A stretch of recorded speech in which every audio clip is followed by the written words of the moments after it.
All right, so it's budget season across the country. Many state legislators have now officially kicked off their General Assembly, their legislative session, and they are proposing the new budget for the biennium. So, what is a budget? How does it work? We'll try to break it down in really, really simple terms. So, traditionally, the first thing that you're going to see happen is the governor of your state is going to come out and give their address to the General Assembly. They will state their priorities, where their concerns lie, the buckets of money that they really want to intentionally fund, and then the legislative session will kick off. The important thing to note is a lot of people get caught up with the governor's proposed budget is not the budget. It will then officially go to the House and the Senate, where they will actually be the first ones to propose a budget themselves, right? Between the House and the Senate, those two chambers in each state will propose their budget, right?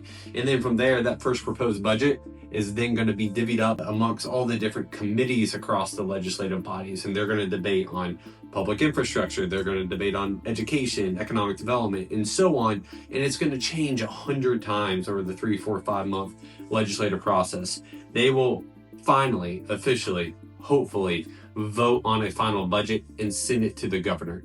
And then from there, the governor starts to veto certain things, line item, redline certain things, and kicks it back again to the legislative body itself, where hopefully they then finally agree on a final budget, and the governor will ultimately sign off on it before it becomes official. So from an economic development perspective, we're going to be paying really close attention to funding and initiatives that are directly tied to that industry, right? So public infrastructure, site readiness, product development, education, workforce, even housing. You can't have a conversation about economic development now without also talking about housing. So we'll be following all of those line items, and at least from a budget perspective, hopefully this gives you a little better understanding of how the process works. It's complicated.